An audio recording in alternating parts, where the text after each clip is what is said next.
Hola, somos Juana y Laia, nutricionistas y dietistas de Alimenta, y hoy os vamos a hablar de cómo perder 10 kilos de peso. A ver, Laia, ¿qué es lo que más nos preguntan en la consulta? La pregunta siempre es, ¿y cuánto tardaré? Pues hay que dejar de lado las prisas, porque sí que es verdad que se puede perder rápido, pero no porque te veas bien vas a perder tu salud. Exacto, nunca debemos poner en riesgo nuestra salud. La pérdida de peso recomendada es de medio kilo a 1 kilo por semana. Y además, si pierdes más de 1 kilo por semana, no será de grasa corporal, será de agua corporal. Y puede ser agua corporal o musculatura si no comes bien, o sea que no te beneficia en nada. No, y esto sí que no les interesa, perder masa muscular es un riesgo. Porque además si perdemos músculo, el gasto energético baja, así que esto no nos favorece en la dieta. Para nada. Lo que queremos perder nosotros cuando queremos perder peso es el porcentaje de grasa. Es allí donde nuestra salud va a mejorar y cuando nuestro volumen va a decrecer, cuando nosotros perdemos porcentaje de grasa. Es decir, pierdes volumen, pero tu cara sigue igual de bien. Y otra pregunta que nos hacen es, ¿tengo que estar a dieta varios meses? ¿Qué hago? La palabra dieta nos trae connotaciones negativas, ¿no? Esta dieta, yo cambiaría la palabra dieta por cambio de hábitos, por empiezo a cuidarme.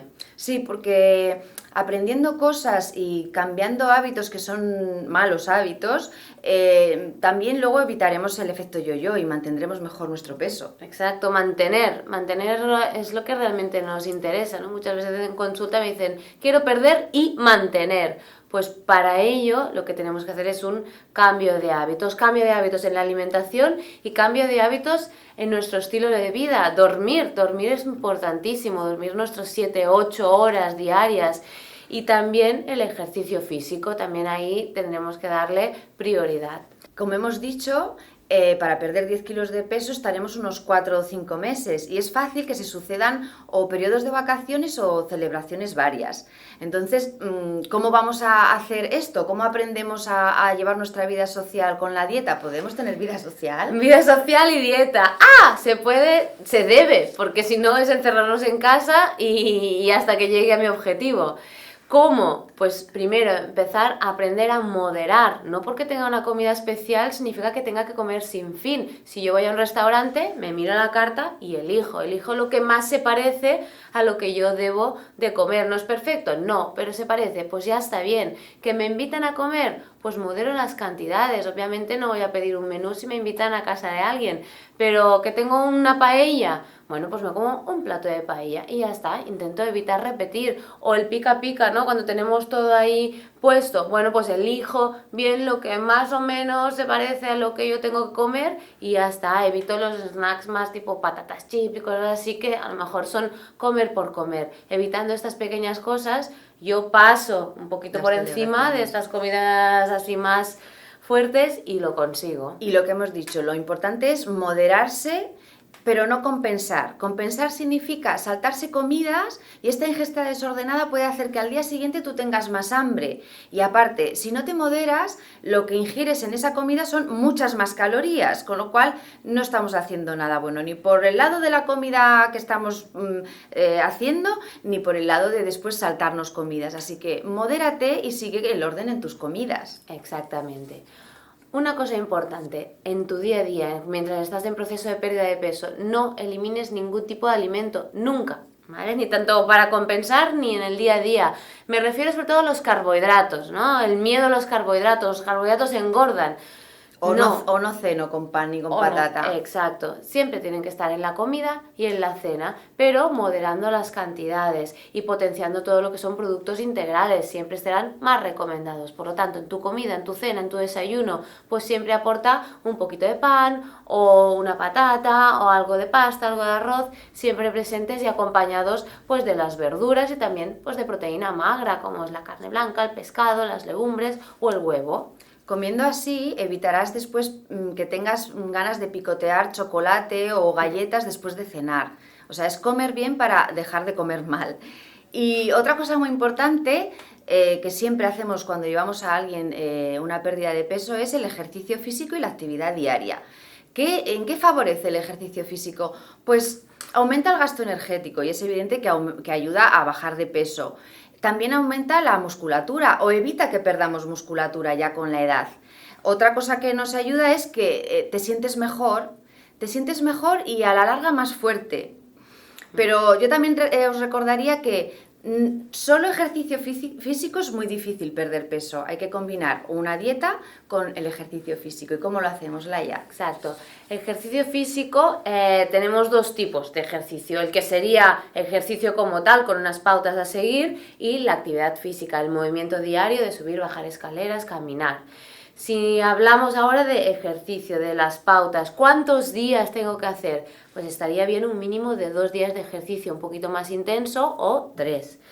¿Esto significa que ir al gimnasio, apuntarme, ir, no me gusta el gimnasio? Pues que no sea la excusa. Encuentro yo lo que a mí me apetece hacer. Hay quien va a patinar, hay quien le gusta salir a bailar, hay quien va a nadar, o si no, pues voy al gimnasio. Estas cosas cuentan, es decir, tú te vas a bailar un día y cuenta como ejercicio Exacto, físico. Al final estás una hora en una clase pues que es intensa y cualquier tipo de baile nos irá bien, ¿vale? Lo importante es disfrutar con ello, porque si lo hago a regañadientes lo haré un mes a mucho estirar, pero seguramente me canso. Entonces encuentra aquello que te apetece y lo vas repitiendo. De los ejercicios, si nos ponemos un poquito tiquismiquis, podemos diferenciar dos. El que es cardiovascular, que es el de movimiento, un poquito el que nos hace sudar, el que, como es el caminar, como es el correr, como es el bailar, nos ponemos colorados, exacto, nos acelera el corazón. Y la tonificación, esta es más difícil, ¿vale? Sobre todo si no vamos al gimnasio. Entonces yo te propongo que en tu casa mismo mires en internet y tonificación en casa y busques algún ejercicio sencillo, como puede ser coger una botella de agua y hacer un poquito de bíceps o unas sentadillas en casa. ¿Es extraño? Sí, las 2 primeras semanas. Después ya te acostumbras, pero si un par de días a la semana, 20 minutos, tú te pones a hacer algún tipo de tonificación, también ayudarás a desarrollar tu masa muscular. Y no hagas ejercicio para quemar lo que has comido. Exacto. Esto es, aparte de que no es nada estimulante, tampoco es efectivo. Otra cosa es lo que ha mencionado Laia, la actividad diaria. Esto es muy importante, porque si tú haces un día o 2 ejercicio a la semana y el resto de días estás sentado, ese sedentarismo también juega un papel a nivel de salud. O sea, ambas cosas tienen sus efectos de manera independiente. Entonces, ¿cómo aumentamos la actividad diaria? Muy importante, si puedes subir las escaleras de tu casa o del metro, perfecto, cada día 200 o 300 escaleras. Si vas en moto, yo te diría, plantéate dejar la moto y a lo mejor algún día ir en bicicleta al trabajo o cualquier actividad que pueda aumentar tu gasto energético y tu actividad diaria de una manera fácil, que no sea algo programado. También caminar al trabajo, lo que hemos dicho, evitar los motores y hacer el trabajo nosotros. Exactamente. Por lo tanto, 2 tareas pendientes. Aprender a comer bien, con tus 5 comidas, con una alimentación rica en frutas, en verduras, consumiendo todos los grupos de alimentos y proporcionando ejercicio físico, actividad física en tu día a día y algún día un poquito más intensa. Eso es. Y bueno, simplemente que si la dieta te sirve para ir practicando cosas que las hacemos por el bien de bajar peso, pero que son hábitos que son mejores para ti en tu día a día y en tu salud, cuando tú acabas este periodo de 4 o 5 meses para perder estos 10 kilos y ya has incorporado estos hábitos, es mucho más fácil que te puedas mantener bien. Entonces, siempre pide ayuda, también es importante no hacerlo tú solo, tienes un dietista, una dietista que te acompaña estos meses que hemos dicho para perder estos 10 kilos. Y recuerda, comiendo bien mejoras tu salud.